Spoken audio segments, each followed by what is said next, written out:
이런 상황에서 이 국내외 정세가 급변이 계속이 되고 있습니다. 그래서 통일 공공외교의 변화 요소가 생기고 있습니다. 그런 것들을 몇 가지 중요한 것들만 추려보겠습니다. 2006년 10월이 최근에 한 20년 사이에 가장 큰 사건입니다. 뭐냐면 북한 핵실험을 해버린 겁니다. 북핵 문제가 정말로 풀기 어려운 복잡한, 그전에도 존재했지만 북한이 핵실험을 하면서 풀기 어려운 문제로 변경이 되어버렸습니다. 그 이후에 지금까지 그 문제는 풀리지 않고 오히려 악화되고 있는 상황이 계속이 되고 있고요. 2008년도 2월에 이명박 정부가 출범을 했는데 이것이 통일 공공위기의 전환점이 됐습니다. 왜냐하면 대북 강경 정책을 채택을 했기 때문입니다. 2016년 중국의 사드 경제 공세가 있었습니다.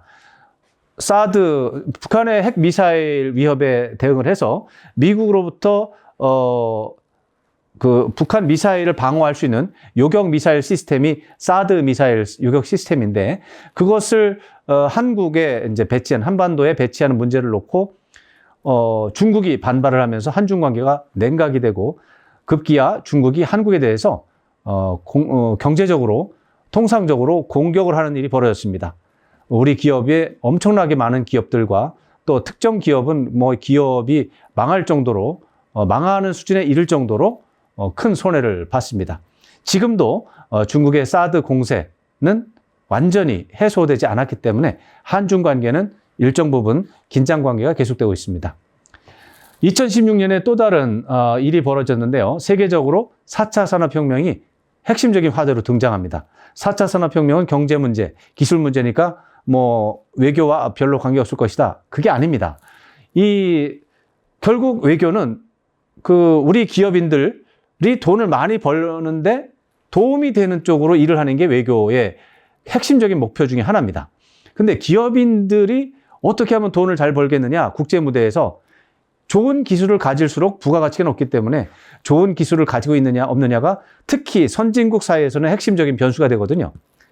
4차 산업혁명이 그동안의 통상질서, 또 경제질서, 첨단 기술과 관련한 과학기술 규범, 문화, 이런 모든 것을 완전히 통째로 뒤흔들어 놓는 새로운 변수가 된 겁니다. 2016년에, 그 이전부터 당연히 4차 산업혁명 요소도 있었지만 2016년에 저 말이 등장을 하면서 이제 지난 10년, 지금 2025년이니까 한 10년 가까이 된 거죠.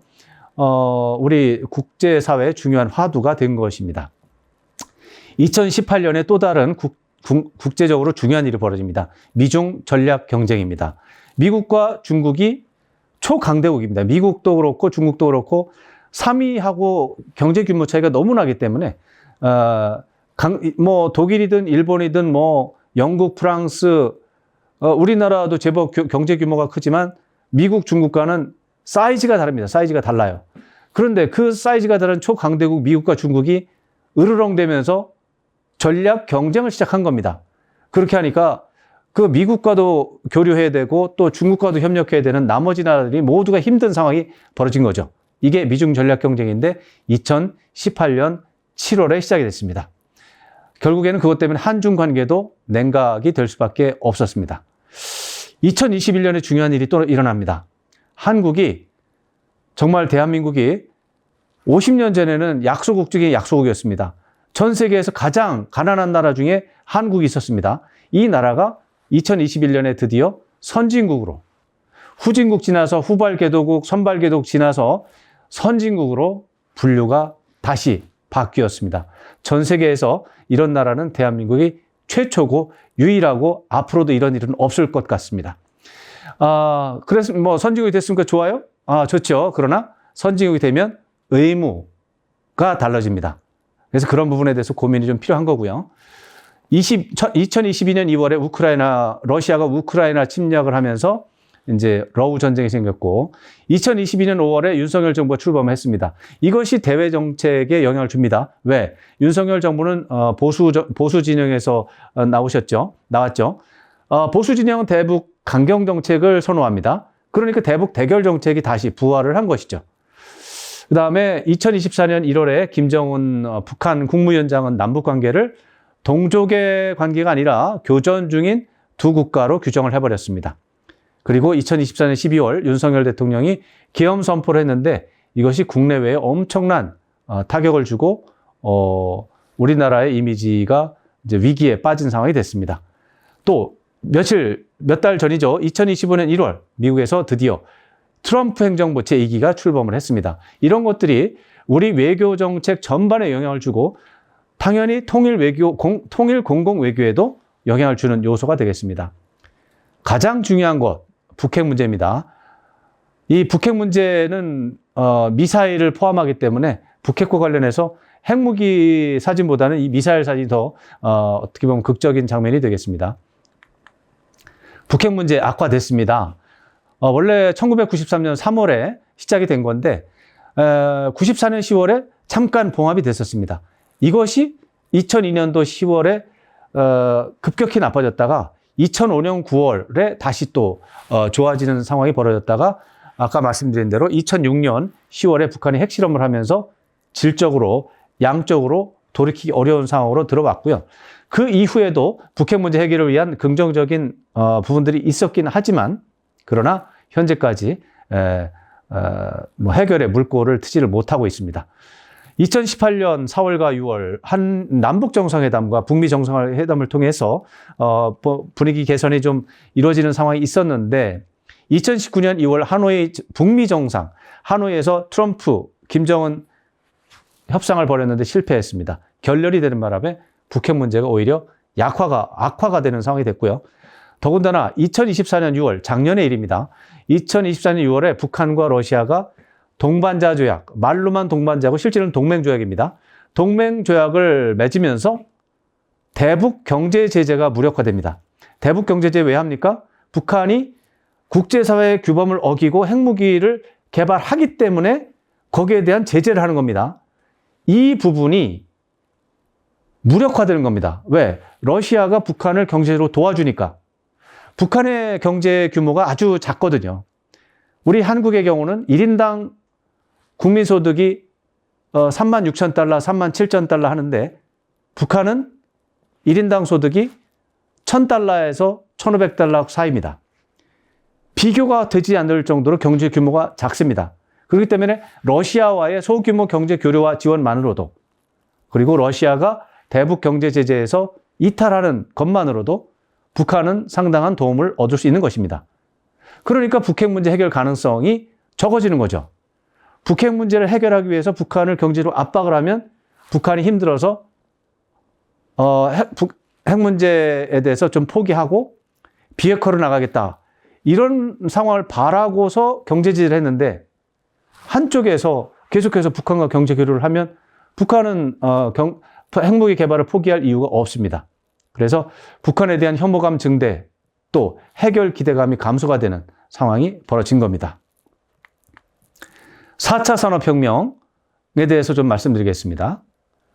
4차 산업혁명은 그 말 자체는 2011년에 독일에서 처음 나타났습니다. 그랬다가 2012년에 이 구글이 딥러닝 분야에서 그 당시에는 획기적인 성과를 냈다고 이제 발표를 했습니다. 그 다음부터 와 이게 새로운 예전에 3차 산업혁명에서 나왔던 거하고는 차원이 다른 새로운 기술의 시대가 열렸다. 이런 이제 토론이 시작이 된 거고요.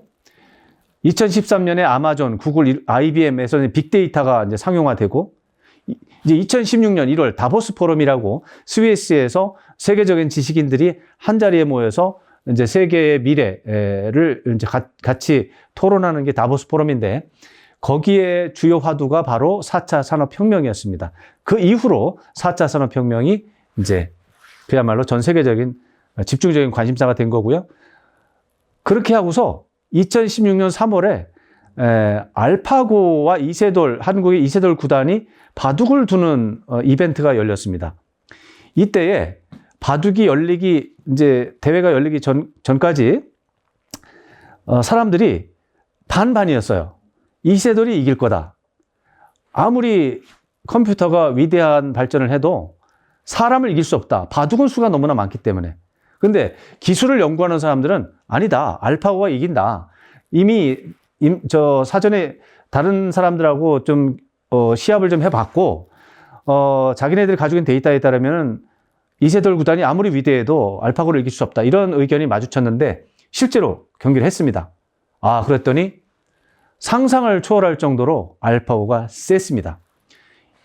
한 4번인가 4번을 했을 거예요. 원래 이제 5번, 오전 3성승제 이렇게 한 걸로 기억을 하는데 2판을 연달아서 알파고가 이기는 거예요. 이세돌 구단이 속절없이 무너지는 거예요. 그랬다가 3국에서 이세돌 구단이 이겼습니다.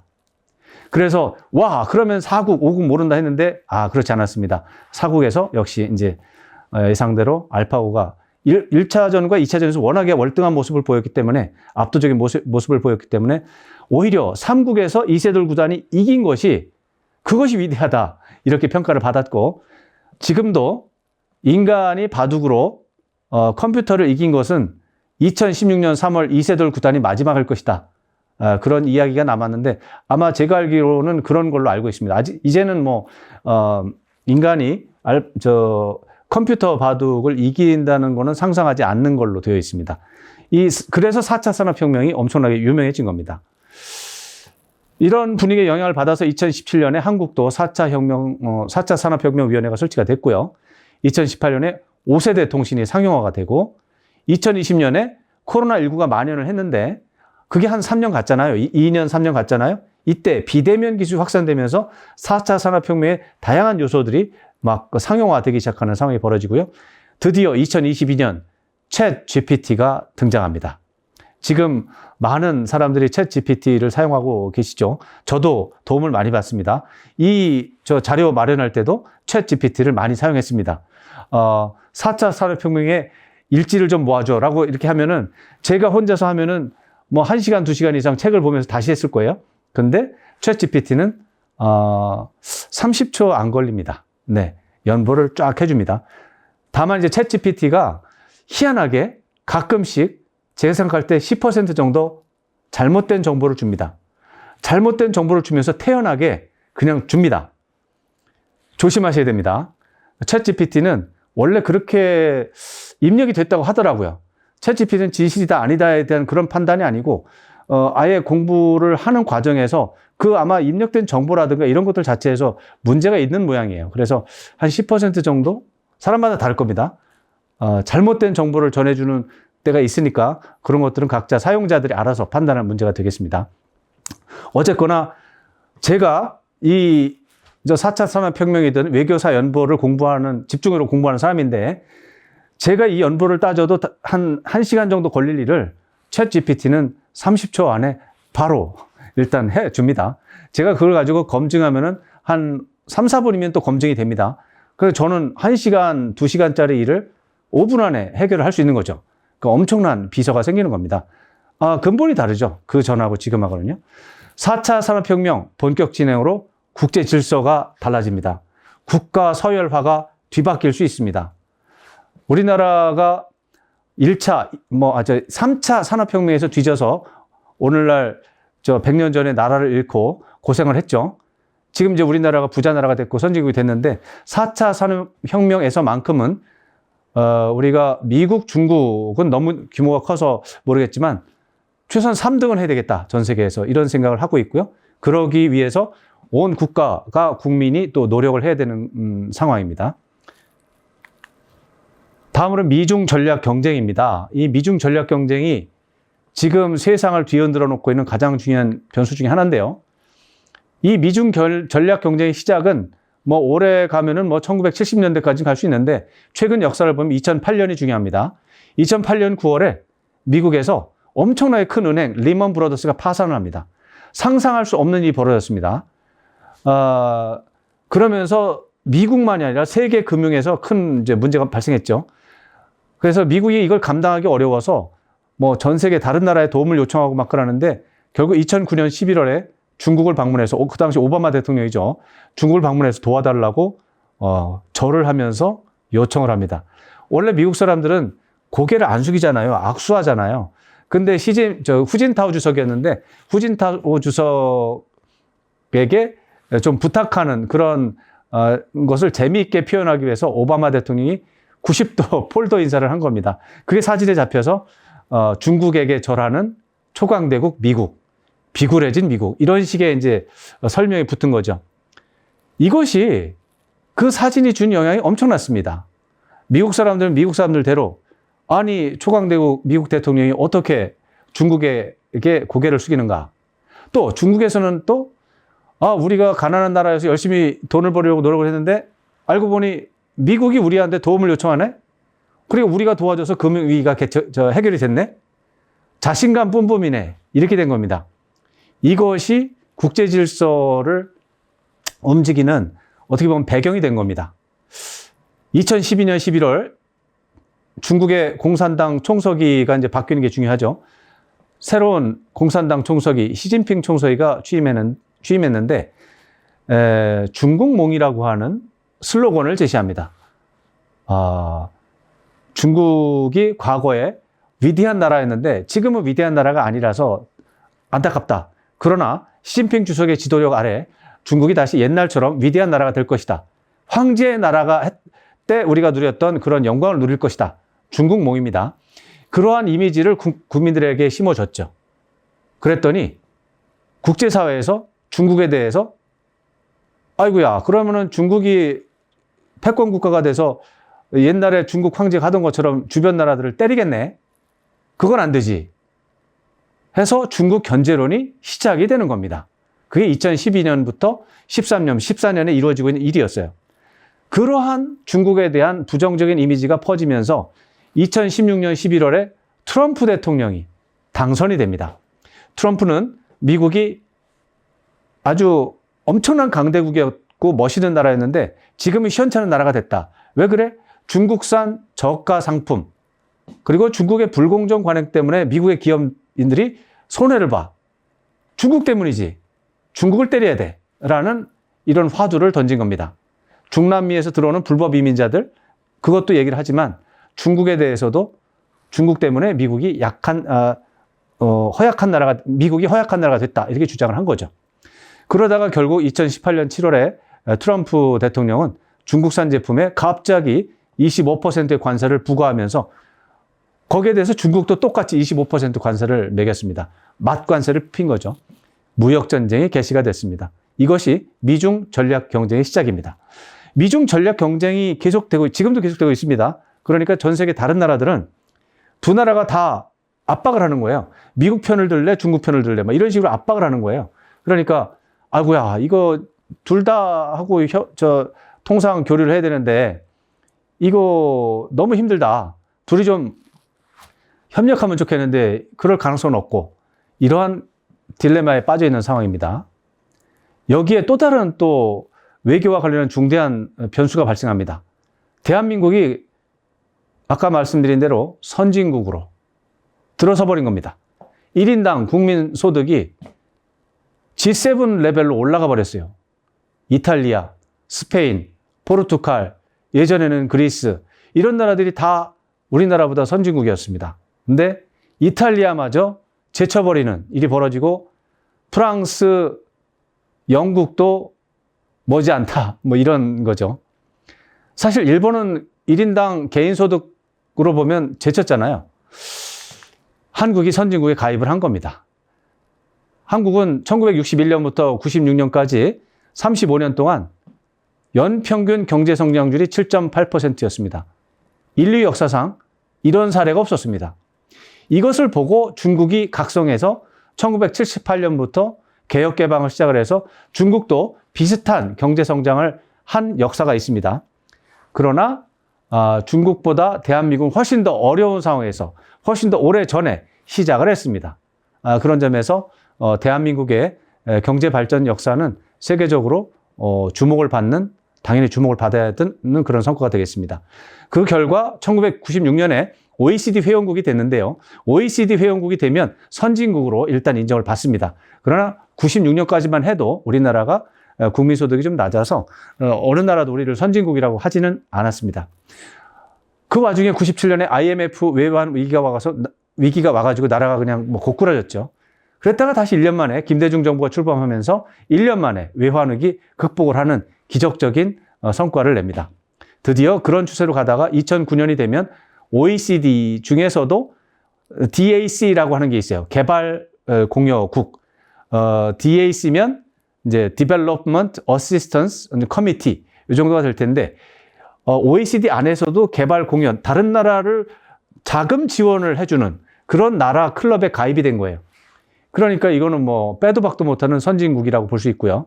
이게 세계 최초 사례라고 하는 게 지금까지 우리가 알고 있는 인류 역사에서 가난한 나라는 계속 가난했고 부자 나라는 계속 부자였어요.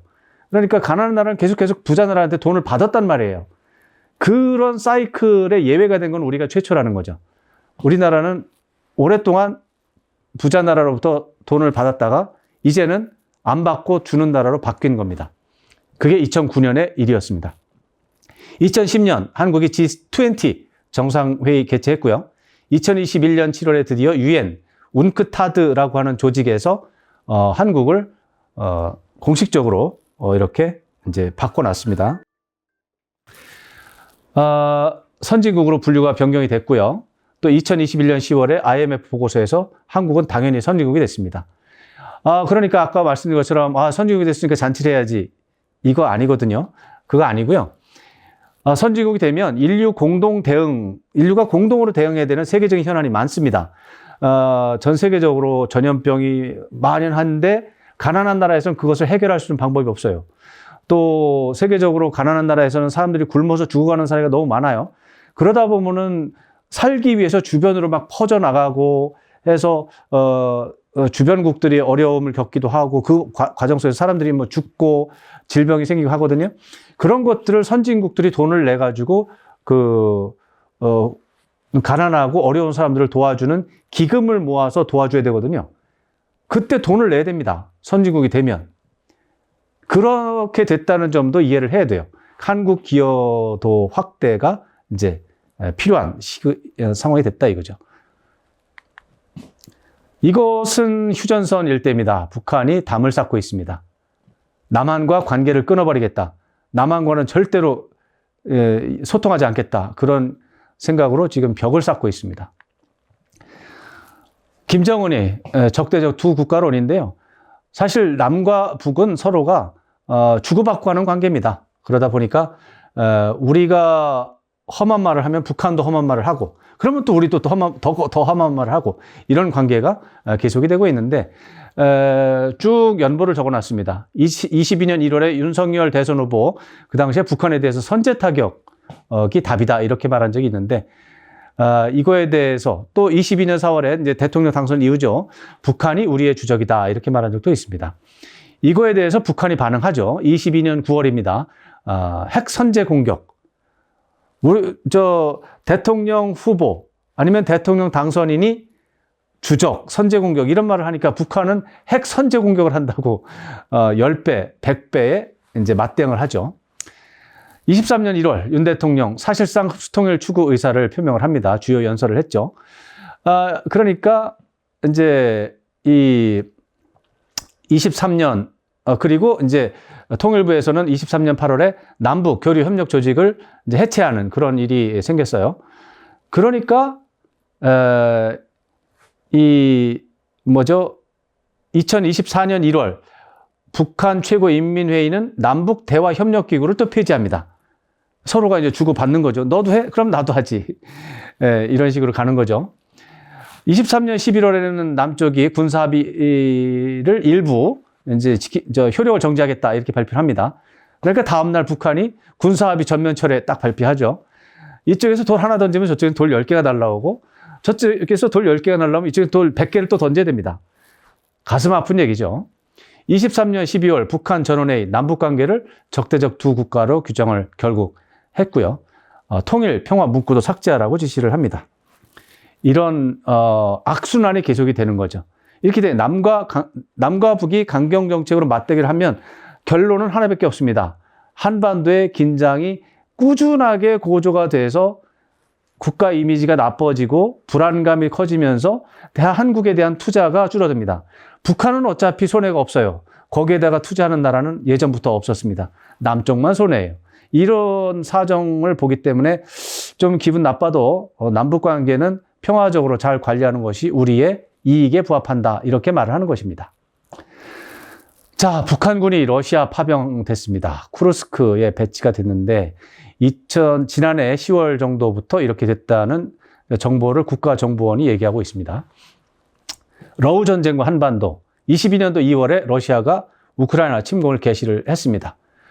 그러니까 이제 23년도 4월에 윤 대통령이 우크라이나에 우리도 살상 무기를 지원하면 어떤지에 대해서 이제 가능성을 언급을 했어요. 그러니까 러시아의 최고로 높은 푸틴, 그 다음 푸틴 말고 두 번째 2인자가 메드베데프 안보회의 부의장인데 그 메드베데프 부의장이 만약에 한국이 우크라이나에 살상 무기를 지원한다면 러시아의 첨단 군사 기술을 북한이 사용하는 일을 볼 수도 있다. 라면서 협박을 합니다.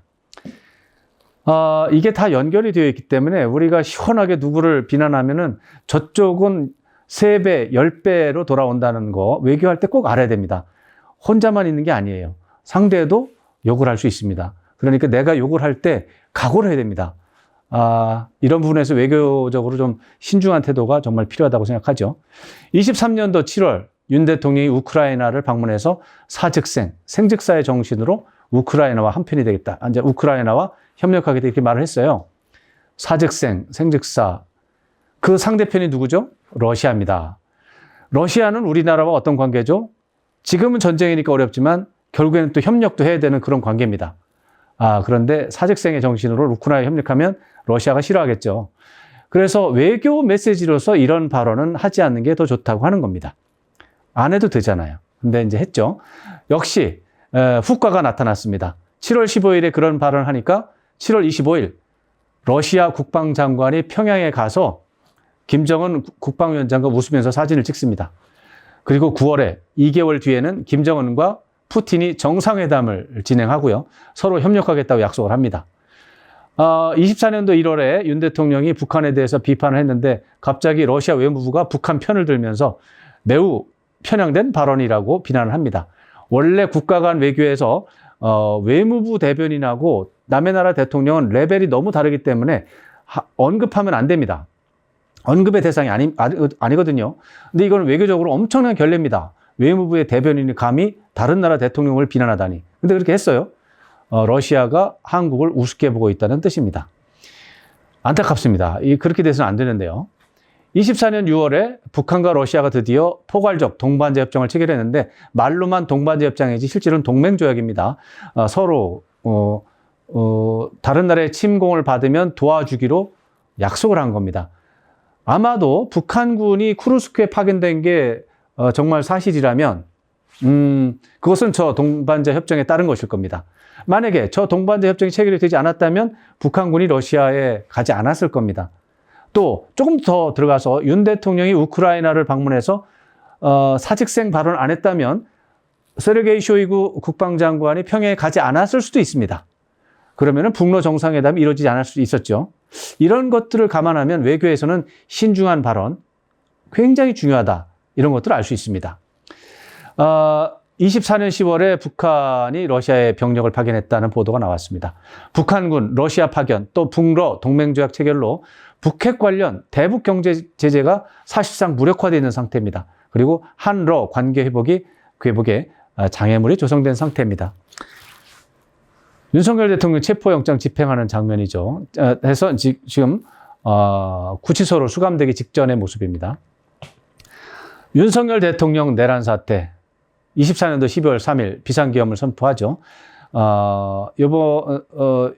그 이후에 철회가 되고 또 탄핵 소추가 가결이 되고 체포도 되고 또 윤 대통령 기소됐다가 또 구속 취소 결정으로 석방도 되고 또 탄핵 헌법재판소 탄핵도 이제 진행되고 하는데 이것이 현직 대통령이 탄핵을 당해서 부재 상태가 유지되는 것이 굉장히 중요한 거고요. 민주주의의 취약성이 노출된 겁니다. 현직 대통령이 내란과 동일한 비상계엄을 하다니 이러면 국제 신인도가 떨어지는 것이죠. 이랬을 때 저 나라가 안정적이지 않다라고 하는 이미지를 주는 겁니다. 국가 이미지에 이제 엄청난 추락이 되는 거고요. 지금 이제 트럼프 정부가 2월에 출범을 했는데 미국의 주요 장관들이 1월에 출범했죠. 주요 장관들, 뭐 국방장관, 국무장관, 동부가 방문합니다. 그런데 한국을 다 빼고 가고 있어요. 그래서 한국이 지금 그야말로 패싱을 당하고 있는 상황이라서 이런 상황을 빨리 정상화, 회복을 해야 된다. 그리고 미국 에너지부 한국을 민간국가로 지정했는데 이거 민간국가 지정은 한국에서 일어나는 핵무장론과 직결되어 있다는 게 저의 의견입니다.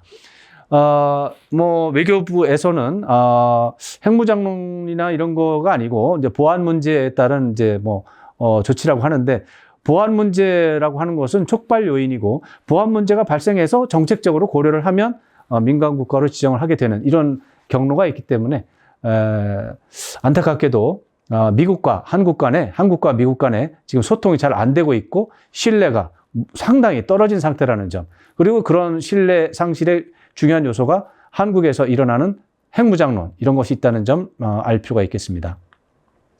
트럼프 대통령 2기 행정부 출범하면서 뭐 지금 쭉 보시지만 관세 전쟁을 시작을 하고요. 또 심지어 그린란드, 파나마 이런 데에 대해서는 영토 팽창 야욕까지도 언급하고 있습니다. 이러면서 동맹국들을 지금 집중적으로 이제 공격하고 있고 한국도 주요 동맹국이기 때문에 곧 한미 동맹의 위기가 올 것이다라는 예측을 하고 있는 상황인데요. 이런 것들이 이제 걱정, 우려되는 국내외 주요 정세가 되겠습니다.